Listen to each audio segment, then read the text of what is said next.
हरदेववाणी सब संख्या 214 से ग्रंथ से प्राप्त करेंगे। जिनको क्षमा किया सतगुरु ने वो भी सबको क्षमा करें।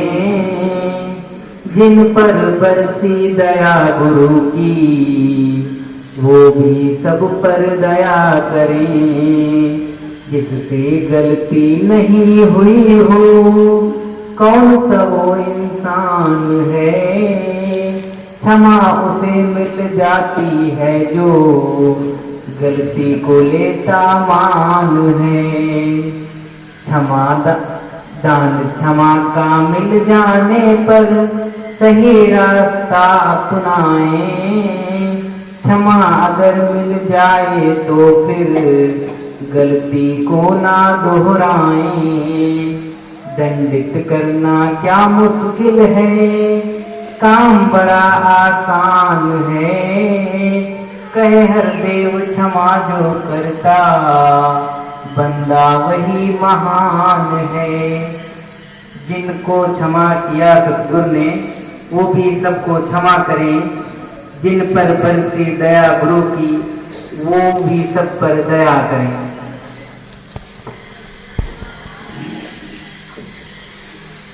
आदरणीय जैसा स्मृति प्यार से कहना।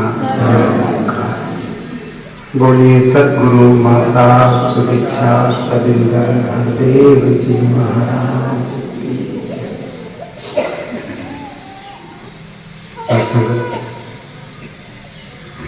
आप प्रभु प्रेमी दूर दूर से चल करके सतगुरु के सच्चे दरबार में अपनी शिरकत किए। ये आपका प्यार है, इससे सदगुरु के प्रति आपका प्यार झलकता है। जिनके मन में प्यार होता है वो खींचे चले आते हैं, दौड़े चले आते हैं। सच में तो भजन के प्रारंभ में ही सत्संग की महत्ता बताई गई कि सत्संग मनुष्य जीवन में अत्यंत आवश्यक है। ये सत्संग संसार में कहीं नहीं मिलता। सत्संग जिन्होंने सत्संग को सत्य मात्र नहीं समझा अपितु सत्संग किया, प्रैक्टिकल किया, उन्हें पता चला कि हाँ वास्तव में सत्संग का महत्व क्या होता है। रामचरितमानस में लिखा कि सुन आचरण करे जन कोई सत्संगत महिमा नहीं गोई। सच सुधर ही सत्संगत पाई पारस परस पदार्थ सुहाई। इस सत्संग की महत्ता गोस्वामी तुलसीदास ने लिखा कि सत्संग की महिमा किसी से छुपी नहीं। जो संतों के संग में आ गया तो कह रहे हैं कि सठ सुधर। सठ माने मूर्ख, जड़, बड़े बड़े जड़ प्राणी मूर्ख, उनके अंदर क्रांतिकारी परिवर्तन आता है, सुधार हो जाता है। और ऐसा सुधार होता है कि जैसे पारस पत्थर को छू करके लोहा सोने में तब्दील हो जाता है।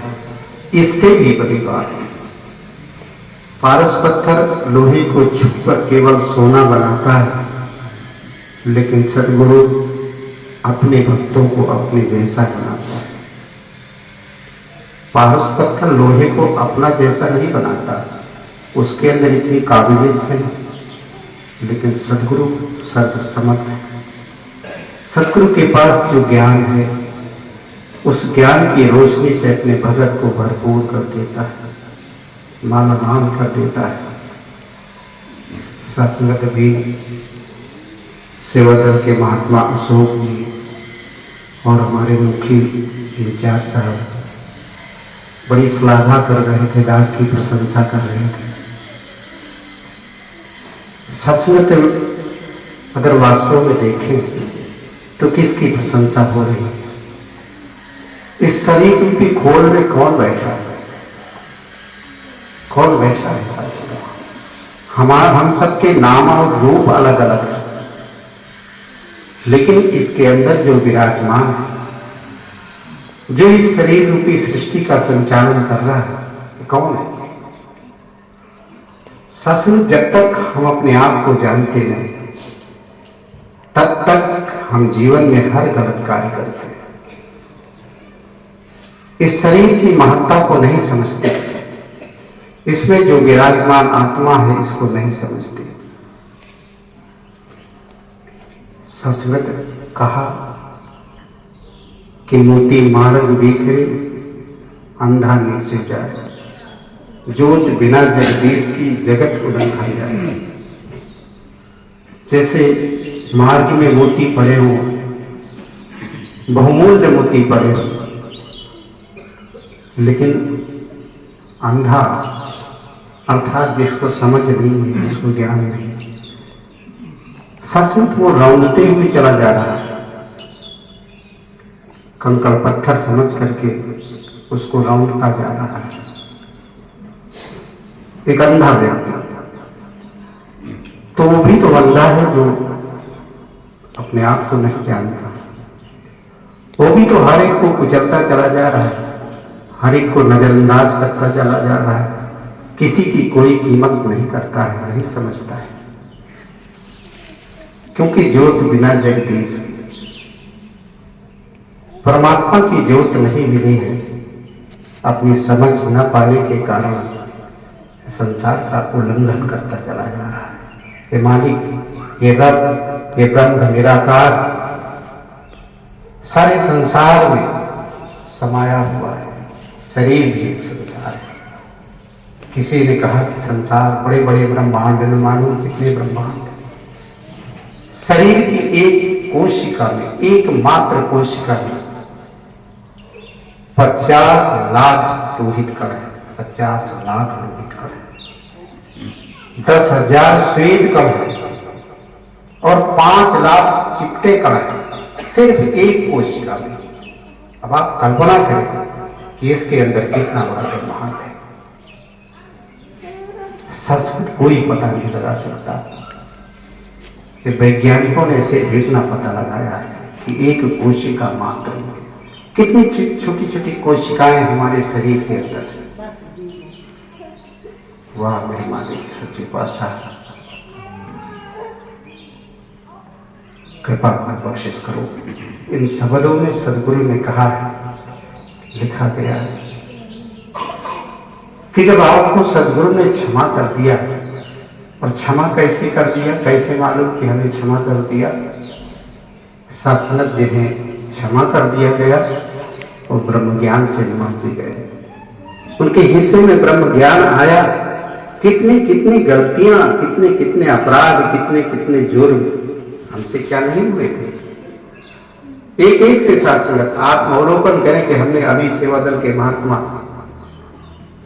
कह रहे थे कि हम कितने अपराधी हैं, कितने कुकर्मी। वास्तव में शास्त्र अपनी कमियों को यहां खोल देना, समझ लीजिए कि बख्शा गया। छुपाए बैठे रहना यानी उसमें और बढ़ोतरी होते रहना। सदगुरु ने उन सारी कमियों को नजरअंदाज करके हमें बख्शा सबसे पहले, उसके बाद अपने चरणों से लगा दिया। ये अमूलक ब्रह्म का ध्यान दे करके हमारी आत्मा को रोशन कर दिया।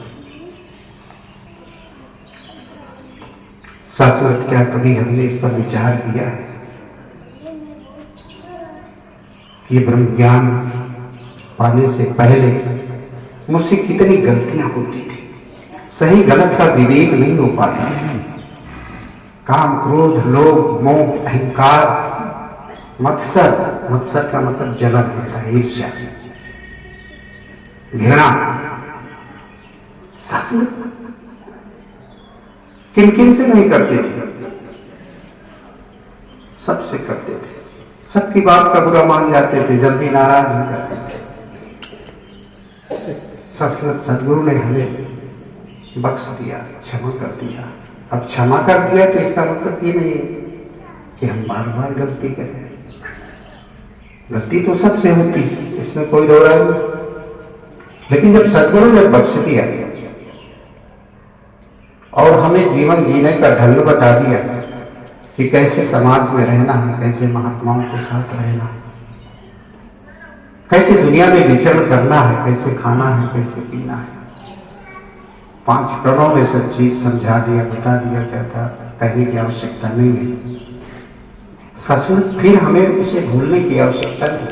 अगर हम उनको भूल गए तो अपने पथ से भ्रष्ट हो गए। तो ज्ञान मिलने का मतलब क्या है, मेरी दृष्टि कैसी हो।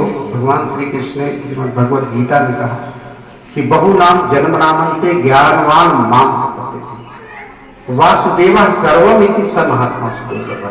कहीं ऐसा महात्मा दुर्लभ है जो ज्ञान पाने के बाद और ज्ञान मिलता कर बहु नाम जन्म नामंते, बहुत जन्मों के अंत में, अब बहुत जन्मों के अंत में ये मानव शरीर ही मिलती है। साथ 84 लाख योनियों के बाद ये मानव शरीर मिलती है। अगर मिली तो कहते हैं कि वासुदेव सर्वमिति, जिसको ब्रह्म ज्ञान मिल जाता है उसकी दृष्टि बदल जाती है। वो सब में इस रमे हुए राम को देखता है। वासुदेव सर्वमिति, सब को मुझ में, सब मुझ में सब, रब में सब है, सब में रब है। ऐसा जिसके अंतर मन में एकाकार हो गया सत्संग कि जितना दृश्यमान जगत है या नहीं भी दिख रहा है, सब में ये परमात्मा समाया हुआ है। सब में कोई खाली नहीं, कोई बाकी नहीं। अगर हमारा अंतर मन इस बात को मान लेता है तो यकीन मानिए हर एक के प्रति सम्मान, सत्कार, प्रेम, दया, करुणा, विशालता, समरसता, सहनशीलता, क्षमाशीलता सबके प्रति आ जाएगी। कुछ करने की आवश्यकता नहीं होती। अगर इस बात का हमें ध्यान रहा कि हाँ अगले बंदे में परमात्मा समाया है, तो सत्संग फिर अलग से कुछ प्रयास करने की जरूरत नहीं पड़ेगी। लेकिन जहां हम भूल गए, अभी महात्मा कह रहे कि हम भूल जाते हैं।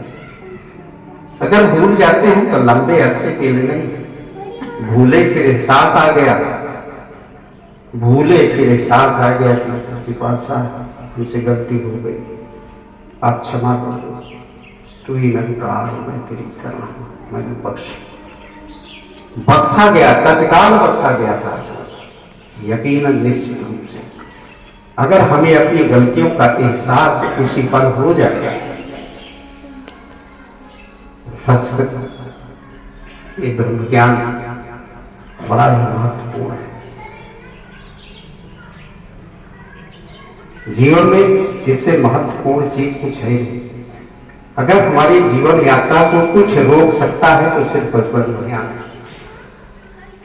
बार बार जन्म मरण दुसह दुख है। जब बच्चा पैदा होता है और जब वो शरीर प्राणांत जब होता है तो इतना पीड़ा, इतना कष्ट होता है जीव को कि शास्त्र ये तो वही बता सकता है हर जीव के हमें कितना पीड़ा हो रही है। तो ऐसे जीवन से कौन निजात नहीं पाना चाहेगा, कौन परमात्मा का संग नहीं चाहेगा, कौन इससे विलय होना नहीं चाहेगा। कई महात्मा तो है शास्त्र कि हाँ हम बार बार आए, बार बार सदगुरु का संग करें, बार बार भक्ति करें। जब साकार आता है भक्ति का प्रारंभ तभी होता है, उससे पहले हो नहीं सकता। जीवन में जब सदगुरु आता है भक्ति तभी होती है। सदगुरु साकार सामने होता है भगत के सामने और भक्ति होती है, क्योंकि उसी से प्यार, उसी से समर्पण। गुरु दिखावे, गुरु मनावे, गुरु ही प्यार से करता है। बिन गुरु भक्ति मूल न होवे जो करता है। गुरु जीवन में आता है तो भक्ति व्रत का प्रारंभ होता है, और जब गुरु जीवन में आता है तो सत्संग मेरे जन्म जन्मांतर के जो पाप है इस ब्रह्म ज्ञान की आग में ऐसे जल जाते हैं जैसे लाखों कुंटल लकड़ी का ढेर एक माचिस की तीली या अग्नि प्रज्वलित कर देने के बाद भस्मीभूत हो जाती है। लाखों कुंटल लकड़ी का ढेर जल करके राख हो जाता है। उसी तरह से जो ब्रह्म ज्ञान है शास्त्र युग युगांतर के मेरे संचित पाप कर्म को जला करके राख कर देता है, भस्म कर देता है, पाप बना देता है, पवित्र बना देता है। इस ब्रह्म ज्ञान का संग इतनी सामर्थ्य संस्कृत ऐसी औषधि संसार में कोई बनी नहीं आज तक कि जो मेरे अंतःकरण के मैल को धो दे। बनी भी क्या? शरीर के रोग को दूर करने के लिए तो औषधियां बनी हैं, दवाएं बनी, लेकिन मन के रोग को दूर करने के लिए कोई दवा नहीं। केवल ये ब्रह्म ज्ञान है, सत्य का संग शास्त्र को इसे पावन बना देता है, पवित्र बना देता है। और एक जो ब्रह्म ज्ञानी होता है वही अपने कर्मों का, अपने पापों का शास्त्र को ख्याल करता है, पूछता है कि हमसे कौन सी भूल हुई, कौन सी गलती है, अभी कौन कौन सी हमारे अंदर कमियां हुई। शास्त्र जैसे ही वो प्रयास करता है कि मेरी बता सच्चे पातशाह मेरी अमुक कमी दूर हो जाए, अभी अंदर मेरे अंदर ये कमी दूर हो जाती है। शास्त्र इसकी ऐसी कृपा है। सदगुरु हमारा किसी लोभ लालच से नहीं होता है कि आओ यहाँ पर करोड़पति बन जाओगे। हाँ, इसकी दया हो, इसकी कृपा हो तो हर कुछ मिलता चला जाता है, सारे मसले आसान होते चले जाते हैं, ये शरीर दुखों से भी निजात पा जाता है, दुनिया के सारे सुख मिलते हैं। लेकिन कभी सदगुरु इन सुखों से नहीं जोड़ता कि आओ तुमको अरबपति बनाते हैं, तुमको करोड़पति बनाते हैं, लेकिन इसकी कृपा में हर चीज संभव है। शासनत ये तो जिंदगी का ढंग बताते हैं। आओ गुरु से मुक्ति दिलाते हैं, मुझे सारे जितने जन्म जन्मांतर के पाप हैं उनको धुलते हैं। शासनत जो संतों के संग में आता है, ये सब मेल बातें हैं कि संतों के संग में आने से क्या लाभ होता है, क्या फायदा होता है। नित्य प्रति आने से मेरे मन की मैल उतरती चली जाती है, मेरे अंदर वो ईश्वरी गुण, दैवी गुण, प्रेम, दया, करुणा, शांता जो है ये संस्कृत आता चला जाता है, आता चला जाता है, मेरे अंदर सुधार होता चला जाता है, हमारे कदम प्रेम की तरफ बढ़ते चले जाते हैं, हमारा जो संकीर्ण मन था वो विशालता को प्राप्त होता चला जाता है। विशाल अभियो जैसा समागम में कि विस्तार असीम की ओर, असीम ये परमात्मा है, इसकी तरफ हमारा विस्तार, इसकी तरफ हमारा फैलाव, इसके गुणों की तरफ हमारा विस्तार, हमारी सोच का विस्तार, हमारे गुणों का विस्तार। शाश्वत आज हमारा सदगुरु यही चाहता है कि ब्रह्म ज्ञान के बाद हमारी समझ कैसी हो, हमारी सोच कैसी हो। शाश्वत हमें बोध कराया कि शरीर में हम तो आत्मा है, वास्तव में नाम रूप जैसे नदी, कितनी नदियां सागर में आकर के मिलती हैं, कितनी अनंत नदियां, नदियों में नदियां, और फिर बड़ी नदी होकर के वो सागर में जाती है। जैसे सागर में विलय हुई उसका नाम और रूप समाप्त हो गया, वो तो सागर है, वो तो सागर बन गई सागर। उसी तरह से जो भी ब्रह्मज्ञानी संत हैं, जैसे ब्रह्म ज्ञान लिए, परमात्मा का एहसास किए, तो उनको समझ आ जाता है कि न मेरा कोई नाम है, न मेरा कोई रूप है, हम तो स्वयं ब्रह्म है। शाश्वत इस निराकार से एकाकार, इसी को कहते हैं कि गुरु ज्ञान से निरंकार को पाया। शाश्वत गुरु ज्ञान से निरंकार को जाना है, पहचाना है, इससे इकनिक हो जाना ही असल में इसको पाना है। पाना मतलब जानकारी मात्र से पाना नहीं होता, जानकारी इज इक्वल टू प्राप्त करना, ऐसा नहीं। किसी चीज की हमें जानकारी हुई, जब तक उसकी उपलब्धि न हो जाए, जब तक उसकी प्राप्ति न हो जाए, तो फिर पाना उसको नहीं कहते। और पाना किसको बता रहे हैं कि इकनिकता, जब हम इसके साथ इकनिक हो जाए, मेरी समझ, मेरी अंडरस्टैंडिंग, मेरी अनुभूति यहां तक पहुंच जाए कि हम शरीर नहीं, हम तो इसका स्वरूप है, ये हमारा स्वरूप है। सच में हम माया के संसार में रहते थे, माया हम पर हर पल हावी होता, हर पल। लेकिन वास्तव में जो सच्चे भगत हैं उनके ऊपर हावी नहीं। भगवान कृष्ण ने श्रीमद् भगवद गीता में लिखा कि दैवी हिंसा गुणमयी मम माया दुरत्या, मामेव प्रपद्यन्ते माया एतां तरन्ति। माया से कौन पार पाता है? कहे कि दैवी हिंसा गुणमयी मम माया निवृत्त्या। मेरी जो त्रिगुणी माया है, जिससे सारा संसार बना है, जिससे माया का फैलाव है, कहीं ये बड़ी दुष्कर है, बड़ी दुष्कर है, सबको फांस के रखती है, कोई इससे उबर नहीं पाता है, सब इसी में खचित हो जाते हैं, सब इसी में डूब जाते हैं।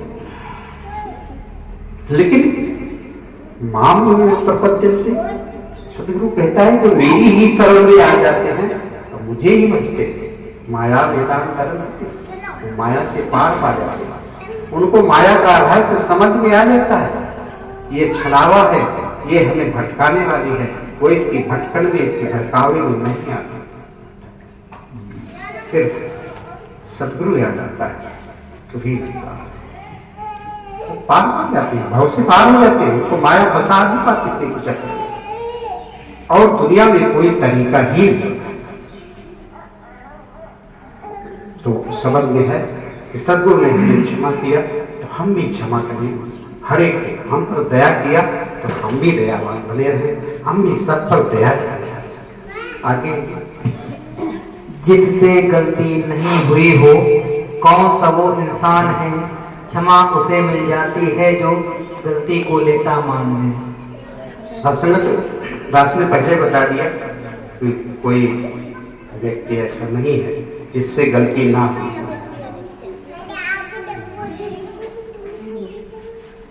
लेकिन सदगुरु दयालु है, क्षमाशील है, क्षमा कर देता है। जब क्षमा कर दिया तो फिर उसकी पुनरावृत्ति न करें। कहीं छोटी मोटी गलती भूल से हो जाए, होती रहती है छोटी मोटी गलतियां, वो भी जानबूझ के नहीं होती, भूल से होती है। और जैसे ही हम इसके शरणागत होते हैं, इससे क्षमा याचना करते हैं, ये तत्काल क्षमा करता है। साथ कहते हैं ना, प्रभु जी मेरे अवगुण चित न धर, गाते हैं ना, प्रभु जी मेरे अवगुण चित न धर। परमात्मा तो चित्त में नहीं रहता हमारे अवगुण, लेकिन हम भी तो किसी के अवगुण चित्त में न धरे, क्योंकि यही चाहता है, ये और कुछ नहीं चाहता कि हम सबको बख्शते हैं, सबको क्षमा करते हैं, किसी की गलतियों का पर ध्यान नहीं देते। तो हमारे संत, हमारे महात्मा भी अगर किसी से कोई भूल हो जाए, कोई गलती हो जाए, तो उसको अपने मन से ना लगाएं, उसको अपने मन में ना धरें। सच में कितना दयालु है, इसकी दयालुता का कोई अंत नहीं। आगे क्षमादान का मिल जाने पर सही रास्ता अपनाएं, क्षमा अगर मिल जाए तो फिर गलती को ना दोहराएं। दंडित करना क्या मुश्किल है, काम बड़ा आसान है, कहे हरदेव क्षमा जो करता, बंदा वही महान है। दंड तो कोई किसी को दे सकता है, कोई किसी को मार सकता है, कोई किसी को पीड़ित कर सकता है, लेकिन किसी के लब पर खुशी लाना ये बड़ा मुश्किल काम है। किसी को क्षमा करना ये बड़ा मुश्किल काम है। हमारे हिस्से में मुश्किल काम है। हमारे हिस्से में किसी को दंडित करना नहीं, किसी को पीड़ा पहुंचाना नहीं, किसी को आक्रोशित करना नहीं, शांत रह करके क्षमाशीलता को अपनाना है, दया को अपनाना है, करुणा को अपनाना है, विशालता को धारण किए रखना है। सच में अगर हम देखें ध्यान से तो सारे संसार, इसीलिए तो संतों ने कहा वसुधैव कुटुंबकम्, सारी वसुधा के लोग अपने परिवार ही तो है, कोई अलग नहीं। उन्होंने अनुभव किया, उन्होंने ब्रह्म ज्ञान के द्वारा जाना कि ये जो वस्तु रूपी खोल है, अगर इसको हटा दे तो कुछ नहीं, यही तो समाया है इसमें, जो इसका संचालन कर रहा है, चला रहा है। तो हम इस बात का हमेशा ध्यान रखें, यहाँ से जाने के बाद भी ख्याल रखें। ये संतई तो संसार में जो हमारा प्रैक्टिकल होता है, संसार में होता है। जरा सा हमें महात्मा बता रहे थे कि हमें उलझ गए, हमको भी क्रोध आ गया, सचमुच क्रोध आ जाता है। अगर हम पानी पर भी पत्थर फेंकते हैं या लाठी से मारे तो लकीर बनती है। पानी में वो कंपन होता है, लेकिन थोड़ी देर के लिए होता है। अगर संतों को भी थोड़ी से आक्रोश आया, जरा सा आया, तो पल भर के लिए, एक क्षण के लिए होता है। उसके बाद फिर वही ठंडा, वही कूल दिमाग ठंडा, जैसे इसका एहसास किया लता गलती हो रही, क्षमा करना मेरे मारे, बख्शा गया साथ। आओ कृपा करो कि संत अभी एक महात्मा कह रहे थे, कोई अन्यथा ना लीजिएगा, दास को क्षमा करिएगा, भाव आया तो कह रहे हैं कि कबीर साहब ने कहा कि कबीर सेवा को दो भले, एक संत एक राम, राम जो दाता मुक्ति का संत पावे नाम। तो कबीर साहब के हिसाब से सेवा के लिए भी है दो ही भले, एक संत और एक राम। संत हमें नाम जपाते हैं, राम अर्थात सदगुरु हमें मुक्ति प्रदान करते हैं। इनकी सेवा करना शास्त्र मेरे लिए बहुत लाभप्रद है। संतों की सेवा, संसार वाले को अगर हम चरण सुने तो 5 कदम पीछे चला जाएगा कि जरूर कोई बात है, ऐसा क्या होगा, कुछ प्रसाद देंगे तो वो खाएगा नहीं, फेंक देगा, तो मैं कुछ कर देगा, क्योंकि उनकी सोच अलग है। जैसे ब्रह्म का पता नहीं है, ब्रह्म का ज्ञान नहीं है, जैसे संत और सदगुरु की महत्ता नहीं मालूम है, उसकी सोच हमेशा विपरीत होती है, उल्टी सोच रखता है, उल्टे ख्याल रखता है साथ में। लेकिन संत नहीं भी बोलता है तो कितने आशीर्वाद हृदय से दे जाता है। और एक संत का दिया गया आशीर्वाद सच्चे मन से कभी मिथ्या नहीं होता, सच कभी भी मिथ्या नहीं होता। हमारा भाव सच्चा हो, आगे वाले का भाव सच्चा हो, और अगर सच्चे मन से आशीर्वाद संत ने दिया तो साथ में इस दरबार में कुछ मांगने की आवश्यकता नहीं, कुछ भी मांगने की जरूरत नहीं, सब स्वतः मिलता है। सिर्फ भाव मन में आया तो पूरा हो जाता है समय आने पर। जो इच्छा करे तो मनमानी, राम कृपा कुछ नहीं। कुछ जैसे यहाँ आ गए कोई हमारी बुखार ठीक हो जाए, बीमारी ठीक हो जाए, हमारा अमुक काम लाख की रजिस्ट्री होना हो जाए, ये सब नहीं मांगना, ये सब नहीं कहना चाहिए। इच्छाएं जो होती हैं, वासनाएं जो होती हैं, तृष्णाएं जो होती हैं, ये हमें डुबाने का काम करती हैं, हमें तैराने का काम नहीं करती। सकाम भक्ति सर्वथा जो है वो डुबाने का काम करती है। निष्काम भक्ति, निष्काम प्रेम, गुरु के दरबार में हम निष्काम हो जाए। अगर वास्तव में चाहते हैं कि मेरी सच्ची भक्ति सदगुरु को परमान हो तो कुछ भी भाव मन में ना लाए। मांगने वाला माया क्या है? आज जो विपत्ति आपत्ति आई है कल को नहीं होगी, कोई चीज ठहरता नहीं, दिखता नहीं, सब ठीक है। आगे तो शास्त्र सत्संग सिर्फ सुन के चले जाना ये ज्यादा लाभप्रद नहीं होता।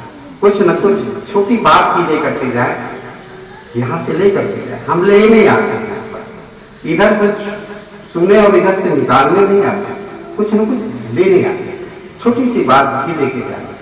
तो शास्त्र एक एक गुण से हमारे कितने गुण हो जाएंगे, कितने हमारे गुणों का विस्तार होता चला जाएगा। जो सदगुरु की चाहिए कि हमारा विस्तार माया की तरफ नहीं, माया की तरफ विस्तार करेंगे सब यही पढ़ा हो जाएगा, सब ही छूट जाएगा। माया मात्र गुजरान है, शरीर मात्र गुजरान है। जब तक जीवन दिया है प्रभु ने तब तक हम हंसते मुस्कुराते हुए इसका मोल डाल दें, गुरु से लेप लगा दें, परमात्मा की भक्ति कर दें, आत्म सुधार कर दें, संसार में प्रेम से रहे, परिवार में प्रेम से रहे।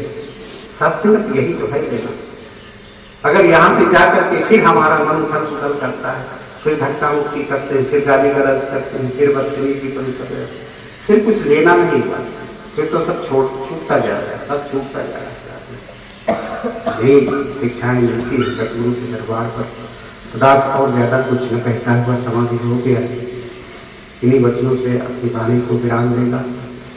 इससे बादशाह दीन दयाल समाज यहाँ पर आए हुए संत आपके गुरसिख हैं, आपके भगत हैं, उनकी सबकी मान मुरादें पूरी करना आपका काम है। आप इनको तन से दुरुस्त रखें, मन प्रसन्न रहे सबका, और धन से भी कोई कमी न हो। आपकी यही आत्मा, यही कामना चाहता, सबके मन को साफ करो, सबके मन को पवित्र करो, सबको अपने एहसास से मालामाल करो और सेवा से सत्संग उनके जीवन में बना रहे, तभी तो आपका एहसास बना रहेगा। अगर सेवा सुंदर सत्संग नहीं किए तो फिर जलता हुआ चिराग बुझ जाएगा, और बुझ गया तो फिर रोशनी खत्म हो जाएगी, फिर तो अंधेरा ही अंधेरा, फिर तो ठोकरे ही ठोकरे। इसलिए दातार कृपा बख्शिश बनाए रखना, सबके जीवन में सेवा सुंदर सत्संग का दान देना, सबसे प्यार से कहना। धन निरंकार जी।